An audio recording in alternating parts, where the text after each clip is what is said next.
Vous souhaitez être actif sur les réseaux sociaux ainsi qu'être constant avec votre création de contenu. Cependant, comment créer un calendrier de contenu pour s'assurer de ne jamais manquer d'inspiration? C'est ce dont il sera question dans cet épisode. Les médias sociaux en affaires est votre rendez-vous hebdomadaire pour en connaître davantage sur les différents réseaux sociaux et les plateformes de création de contenu dans un contexte d'affaires. Chaque semaine, je, Amélie Delebel, répondrai à une question thématique qui vous permettra d'appliquer concrètement ces conseils pour votre entreprise. C'est parti! Bonjour et bienvenue dans ce 29e épisode des médias sociaux en affaires sur comment créer un calendrier de contenu. Alors, premièrement, je suis très heureuse que vous soyez avec moi aujourd'hui en ce début juillet. Alors, l'été qui est bel et bien présent au Québec. Alors, tout d'abord, premier point important en lien avec votre calendrier de contenu, dépendamment si vous êtes seul dans votre équipe ou si vous êtes à votre compte ou si vous faites partie d'une organisation, ça se pourrait que vous soyez plusieurs à travailler sur ce fameux calendrier de contenu-là. Donc, le premier point, c'est bien sûr de vous entendre pour trouver vraiment un outil, une plateforme où vous allez justement co-créer ensemble et s'assurer de garder toutes les informations nécessaires. Donc, dans certains cas, peut-être que ça va être un Google Drive, que ce soit par un document Word ou un fichier Excel. Sinon, de mon côté, j'aime bien aussi l'application Workflowy pour justement prendre des notes, donc tant au niveau du contenu pour les réseaux sociaux que pour mes deux podcasts, dont celui-ci.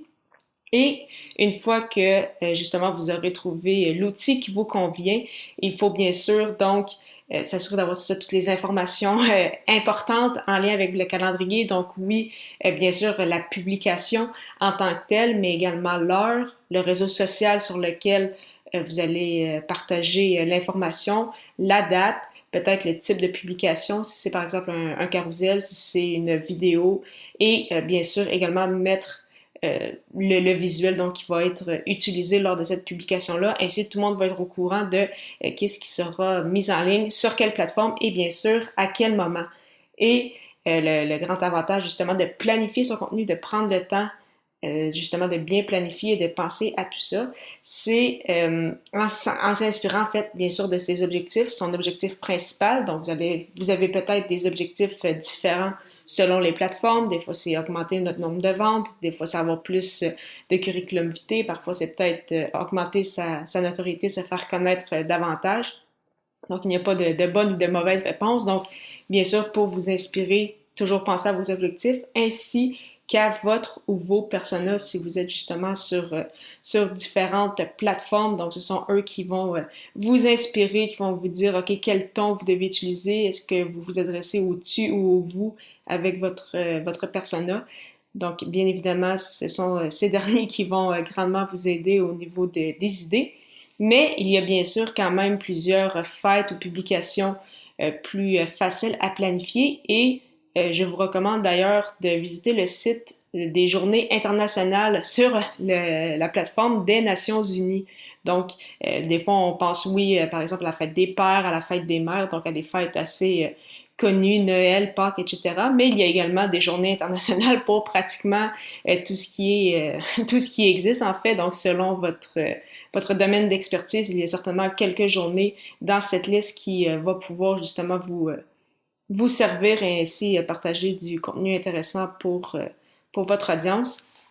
Et justement, de planifier tout ça, eh bien, ça va vous permettre d'avoir un plan, d'avoir une structure qui sont des éléments tellement importants, oui, sur les réseaux sociaux, mais par bien en lien avec ça, avec bien sûr votre création de contenu. Si vous savez, OK, par exemple, ce mois-ci, on va parler davantage d'un tel sujet, eh bien, si vous faites un podcast ou si vous avez un blog, eh bien, comme ça va déjà vous donner des idées pour les articles, les vidéos ou les épisodes qui seront à créer à ce moment-là. Donc, vous allez pouvoir planifier également ce contenu-là à l'avance. Et bien sûr, troisième point très important, la planification est la clé. Donc, une fois que vous aurez créé votre contenu, que vous avez pensé à vos publications, c'est bien beau de les avoir mis dans le document pour que tout le monde soit au courant de ce que vous allez publier. Mais il faut également, bien sûr, planifier le tout parce qu'on souhaite bien sûr publier aux bonnes heures selon les plateformes, selon notre audience.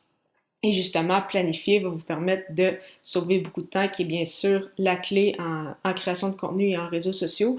Donc, à ce moment-là, vraiment, les choix sont assez nombreux au niveau des outils que vous pouvez utiliser pour planifier vos publications sur les réseaux sociaux. Ça peut être Publer, CoSchedule, Buffer, HotSuite, Agorapulse, Creator Studio, qui est l'outil de Facebook et Instagram, TweetDeck, par exemple, si vous êtes avec Twitter. Donc, différentes plateformes. Il y a des plateformes payantes, d'autres gratuites, d'autres un freemium qu'on appelle, donc ils vont vous donner un essai gratuit plus bien évidemment limité, mais à vous de faire des tests et essayer de voir qu'est-ce qui vous convient le mieux.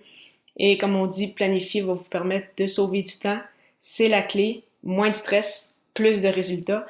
Donc, c'est toujours des éléments très, très importants à garder en tête. Donc, en résumé, pour votre calendrier de contenu, choisir le bon outil pour vous, pour votre équipe, selon avec quoi vous aimez mieux travailler, vous inspirer pour les idées de publication de vos objectifs, de vos personas et également des journées internationales sur, par exemple, le site des Nations Unies.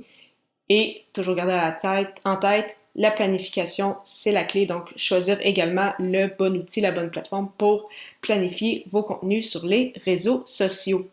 Parlant de réseaux sociaux et de création de contenu, si vous souhaitez lancer votre blog ou votre podcast, mais vous ne savez pas par où commencer, je vous propose mon guide gratuit, Le pouvoir de la création de contenu, qui vous livrera les premières étapes pour démarrer votre aventure dans la création de contenu. Pour le télécharger, simplement vous rendre au amidelabel.com/guide.